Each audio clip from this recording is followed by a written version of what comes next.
या जम्मू कठुआ सामा के हमारे हिंदू भाइयों, पूरा देश आपको सलाम करता है और आपका हमेशा हमेशा के लिए मरहूम मिन्नत रहेगा। इसलिए आपकी कदर करना, आपकी इज्जत करना ये हमारा फर्ज है और आपकी हिंदू और मुसलमान और गुजर और पहाड़ी भाइयों की जो बेइज्जती करता है, वो मुल्क की सरहदों की बेइज्जती करता है, वो रियासत और हिंदुस्तान की बेइज्जती करता है।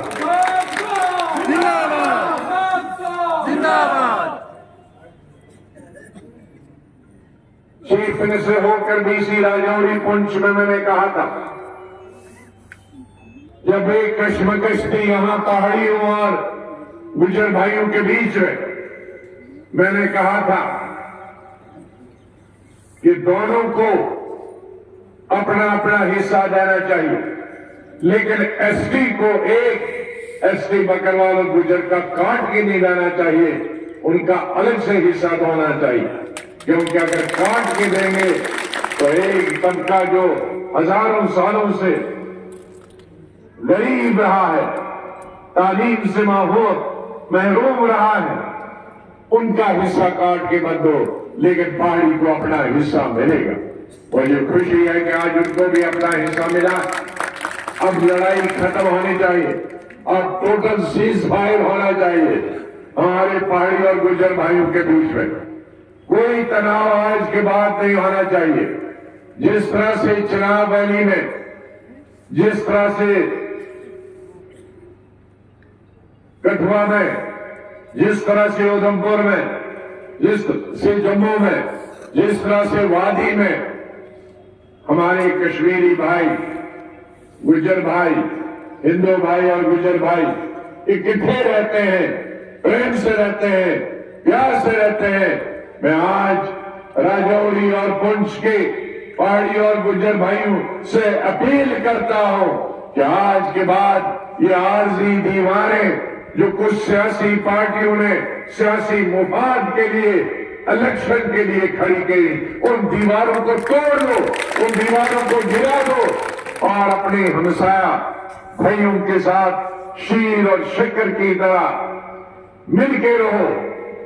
कुछ सियासी दानों ने, कुछ सियासी पार्टियों ने 1947 से लेकर लोगों को गुमराह करने की कोशिश की। हर इलेक्शन में नारा दिया, कभी कहा कि आजादी देंगे, कभी कहा कि हम तुम्हें सेल्फ रूल देंगे, कभी और कुछ कहा, लेकिन देने वाले कोई कुछ नहीं थे। जब कुर्सी मिलती थी भूल जाते हैं। अभी 10 साल से उनको कुछ याद नहीं आया।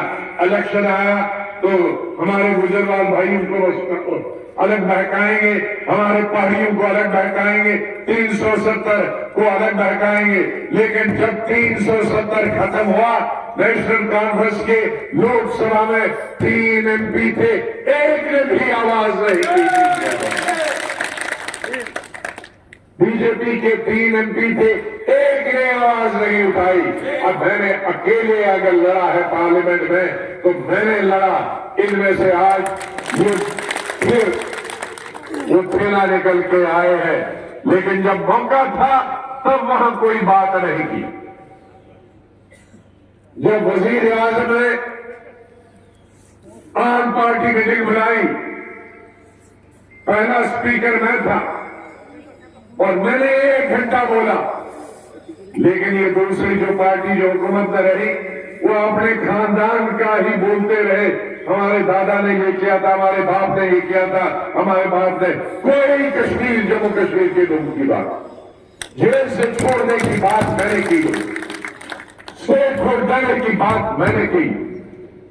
35A जिसमें कोई जमीन बाहर वाला न खरीद सके, जिसमें बाहर वाला नौकरी नहीं कर सके, मेरे पार्लियामेंट के अंदर की किसी ने उसकी आवाज नहीं।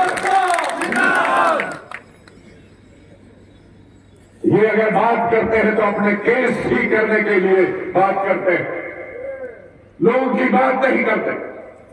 इसलिए मैं बार बार आपके बीच में नहीं आऊंगा, लेकिन जो भी गुमराह करेगा हमारी रियासत का, रियासत के अवाम को अपनी मुफाद के लिए,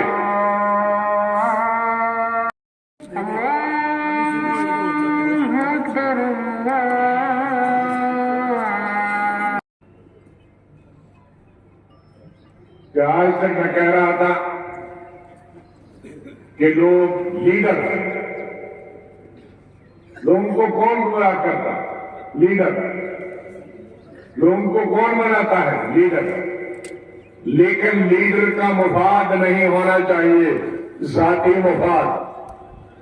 लेकिन आज लीडर सिर्फ जाती मुफाद, मैं, मेरे बाद मेरा बेटा, उसके बाद मेरा पोता। अरे ये सिस्टम तो महाराजा के बगल में खत्म होगा। अब आजादी आई है, अब तो छोड़ो, अब लोगों को भी कुछ बनने दो। तो इसलिए आप जानते हैं कौन है, मुझे कहने की जरूरत। और वो पार्टियां आज कहती गुलाम नबी आजाद बी टीम। अरे तुम तो ए टीम रहे हो। मैं तो कभी बीजेपी की मदद से MP नहीं बना। मैं बीजेपी की मदद से चीफ मिनिस्टर बना। मैं बीजेपी की सरकार में कभी मंत्री रहा। कौन सा चीफ मिनिस्टर हमारी बीजेपी का मंत्रिमंडल में था? नेशनल कॉन्फ्रेंस का था ना? किसकी वजारत में? अटल बिहारी वाजपेयी। उमर साहब मंत्री थे, उन्होंने अपनी शुरुआत ही बीजेपी के मंत्री से शुरू की। मैं तो इंदिरा गांधी की कैबिनेट में मंत्री बना, वो अटल बिहारी वाजपेयी की कैबिनेट। अब वो बी है कि ए प्लस। मैं तो चीफ मिनिस्टर बना इंडिपेंडेंस की। मुफ्ती साहब किसकी वजह से? वो दसो ना। अरे किसकी मदद से?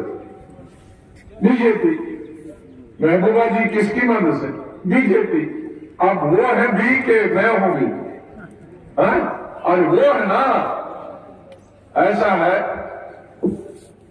दिल्ली में मैं जब नौजवान था तो मुझको एक बुजुर्ग ने कहानी सुनाई कि 2 किस्म के जेब कुतरे होते हैं। जेब कुतरे ना, जेब काटते हैं, शहरों में देहातों में निकालते। तो एक जो जेब कुतरा जो होता है, वो जो अकल वाला नहीं होता, वो भाग जाता, तो लोग उसके पीछे पड़ते हैं। जो चालाक, थोड़ा भाई वो कहने के सुनो, तो जो चालाक जेब कुतरा होता, वो खुद चुप बैठता है और बोलता है, ओ भाग गया, वो भाग गया, वो भाग गया। तो लोग उसके पीछे बढ़ जाते हैं और ये भाग जाता है, जेब पैसे जेब में रखे, चालाक।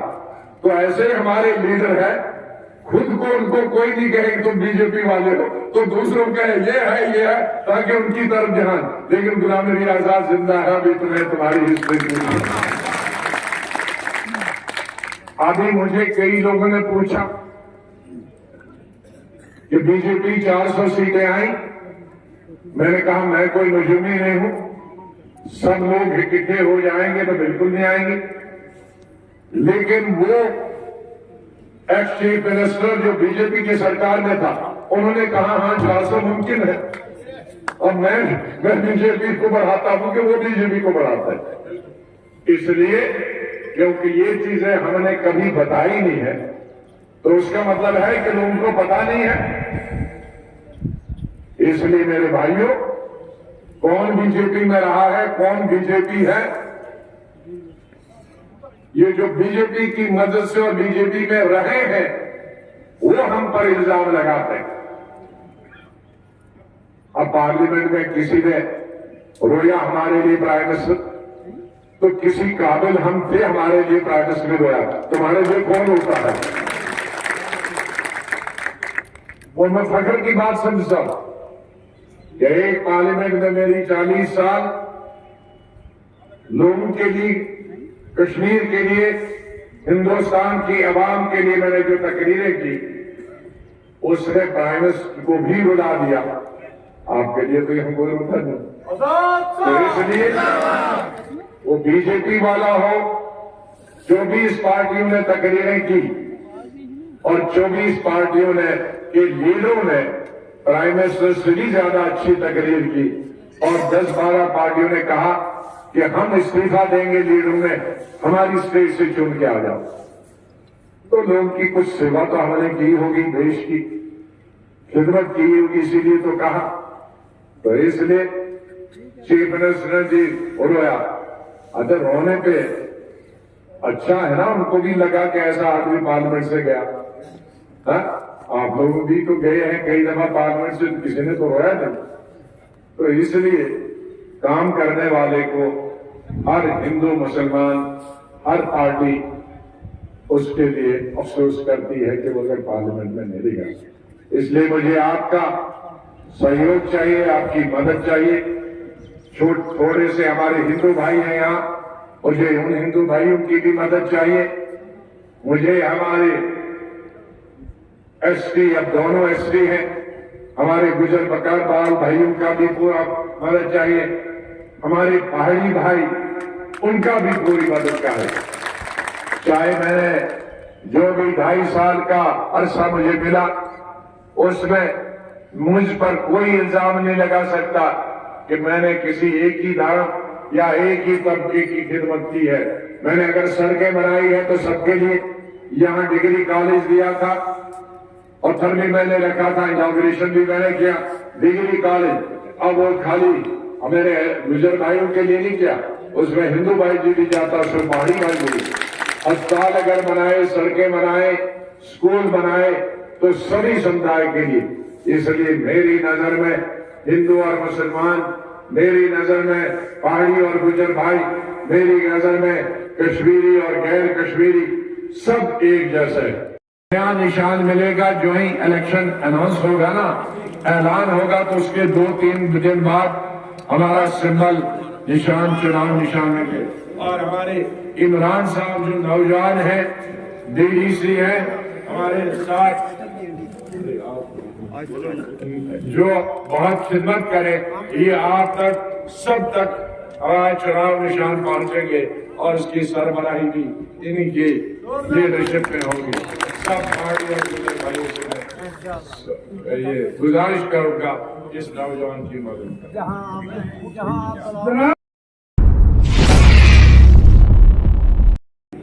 मैं तो बहुत 1.5 साल से आने वाला था, 2 साल से आने वाला था रजौरी पुंछ, लेकिन रजौरी पुंछ के हमारे अवाम ने कहा था जब तक हमारी रिजर्वेशन का फैसला नहीं होता तब तक कोई पार्टी नहीं आई। तो रिजर्वेशन हो गई तो मैं शायद सभी पार्टियों से पहला आदमी है जिसने एक दिन का नहीं, 2 दिन का नहीं, 5 दिन का दौरा किया सभी इलाकों का, और जो सभी इलाकों के लोगों का प्यार और मोहब्बत मिला मैं उसके लिए उनका शुक्रिया अदा करता हूँ। आजाद साहब कल फिर, क्योंकि आप सरहद पर हैं, वो तो सरहद पर आए दिन करती है, इसलिए मैंने सरहद पर लोगों के लिए, रहने वाले लोगों के लिए, जब मैं चीफ मिनिस्टर था, मैंने कहा था 5-5 मरले ज़मीन हम सरहद से दूर उनको सरकारी ज़मीन दें, ताकि जब भी बीच में तनाव हो तो उस घरों में वो जा सकते हैं। और अगर हमारी सरकार बनी तो यहाँ से लेकर और कठवा तक हम वो ज़मीन एक्वायर करेंगे और उनको महफूज जगह पे जगह दी जाए। Thank you. City dental hub orthodontic centre नजदीक हॉस्पिटल न्यू रोड पुंछ में दस्तयाब है। डॉक्टर दानिश सहूर डेंटल सर्जन की निगरानी में आपके दांतों की मुश्किलात हल करने के लिए तिब्बी सहूलियात। दांतों की किसी किस्म की तकलीफ हो या हो मसूड़ों की परेशानी, अब आपके शहर पुंछ में खुल चुका है सिटी डेंटल हब नजदीक हॉस्पिटल न्यू रोड पुंछ। अपने दांतों की किसी किस्म की तकलीफ के लिए तशरीफ लाइए सिटी डेंटल हब। सुबह 9 बजे से 1 बजे तक और शाम 3 बजे से 7 बजे तक, सोमवार से एतवार तक यानी हफ्ता भर। मजीद जानकारी के लिए इन नंबरात पर राब्ता भी कायम कर सकते हैं। नंबर है 7006608751।